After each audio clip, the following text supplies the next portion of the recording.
Hello, everyone. Happy Friday. I pray that you're having a really blessed day in the Lord and just stay focused on the things that He have you to do. And even at your work, just stay focused and don't let anything tear you from having yourself a blessed day and joyful morning and praise to God. All right. My name is Deidre. I am the founder of Spiritual Growth for Women Ministry. Those of you that don't know me, I have 3 books published, and they're all on sale at Amazon for $9.99 each. Breaking Shackles, Mighty Woman of God, and the newest is Arise, Daughter, Come Forth. I love that. I love it. I love it. Even the title that God had given me.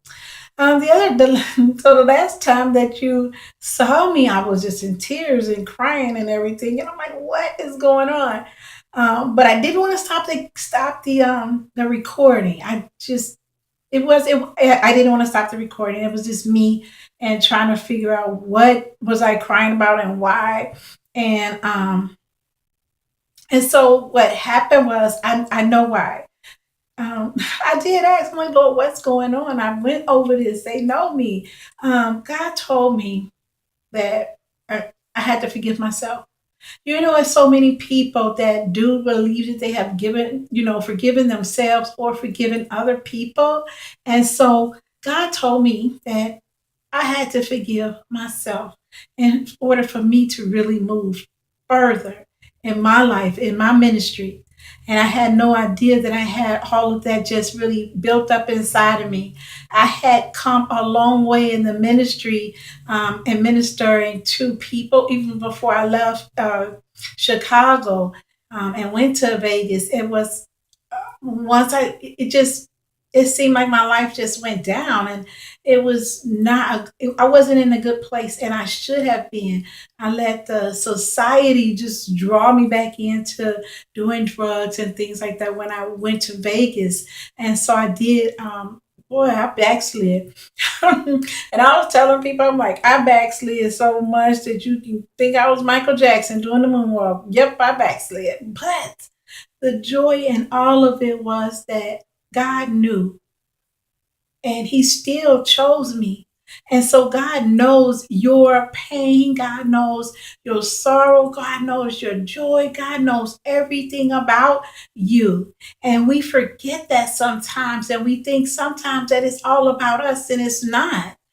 Some of us sometimes do. We beat ourselves so quick and so much that God is like, wow, He don't have time to punish us or say, give us anything. And so we tend to just stay in that place. We can tend to stay in that place. And so I guess what happened, like I said, when I asked God what happened, He told me, He said, you had not forgiven yourself for every wrong that I had did once I was in Vegas. And I will say this, when I told my family, because my family is there, we have a very, very, very close knit family. And I left my sister, I left my best friend, and came here to Georgia. So when I told my family, I said, well, we're moving to Georgia. Oh, why? I said, you know what? I can deal with a lot of demonic forces and spirits. I said, but this is one fight that I cannot win, not at this moment. I may come back and go visit or something, but I said it. I said it not at this moment. I'm not able to deal with it. Not that I wasn't willing, but I was not strong enough at that time. That's what I believe. I told him I was not uh, lying about it. I said, look, I can't do this. I can't do this Vegas thing. Not right now. And so my life has been really better for me out here in Georgia. And I love it. I love everything about Georgia and trees and things like that. And I was able to sit back and think and collect my thoughts and do the blogs and start to put the conferences out there. And so sometimes you might not be in a comfortable place. Sometimes you might be in a place within yourself that you haven't even looked at. Sometimes you might be in a place that God doesn't even want you in, and He's been trying to move you out, but you just been frustrated and you just refuse to move. A lot of times we do hear that from God, that He needs to put us in a better place. And he needs for he's like they say, God is want you to be willing to do it. He's not going to push you into it, not anything. And so we have to be willing to go when God says go. And God said for me to leave, and I left. And like I said, I did a lot of things that people, at a minister would not do. It's like I just took that hat off and said, "Hey, I'm gonna just run muckus here in Vegas." And so I could see when God told me the answer, I had to forgive myself. I could see that. I could see that a lot. And I am so glad that I left that out. You know, how many of you know that deliverance is in your tears? It is. It can be in your tears. And so that's what happened to me. And I surely thought that I had left that behind me, or I had already asked for God to forgive me. And yes, I did. I already asked him to forgive me. But I didn't say, Lord, teach me how to forgive myself. Remember that. Thank you, Jesus. That's for somebody. Lord, teach me how to forgive myself. Amen. I do have a scripture. I'm going to kind of go through it, but I like that part. Jesus, just, Lord, teach me how to forgive myself. And a lot of us have to do that on our own. Isaiah 41:10. So do not fear, for I am with you. Do not be dismayed, for I am your God. I will strengthen you. I will help you. I will uphold you with my righteous hand. Amen. That's Isaiah 41:10. And excuse me, when I was just let me when I was in jail, I was enjoyed. I had 40 days and 40 nights. And it's not funny, but one of the things that happened for me was that every time I call my family members, I would say, God is keeping me comfortable the whole way. I was in lockdown, which, you probably don't know, maybe do, but in a cell for 22 hours. It's 24 hours in a day. 22 hours, that means you can come out and eat, make a couple of phone calls if don't nobody act a fool, and you can go out and walk around, not outside, but this little area that they have you walk around or play ball or something like that. And so God just kept me comfortable.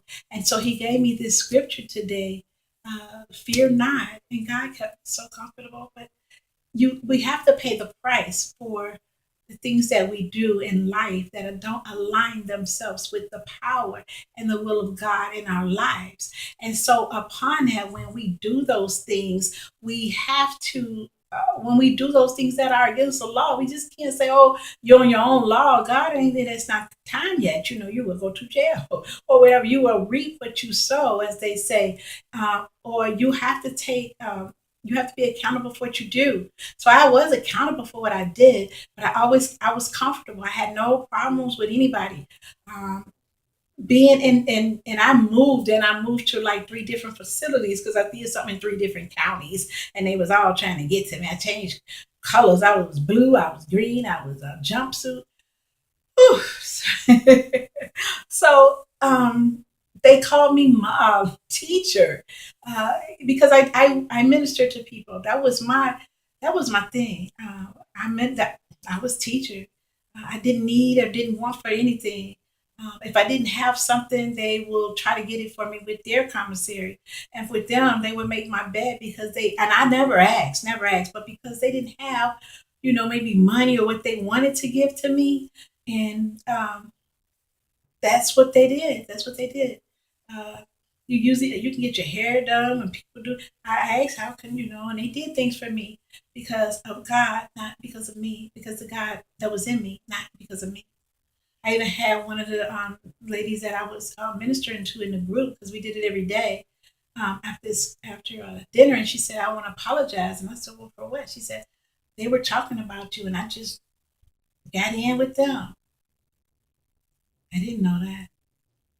That was the Spirit of the Lord even upon her to say that to me. So all I want to tell you today is that if you're dealing with some issues, read Isaiah 41 and 10. You all have a blessed weekend, and I pray that you all have picked up for something today that I have shared with you. I love you all, the love of the Lord, and be blessed and highly favored. In Jesus' name, amen.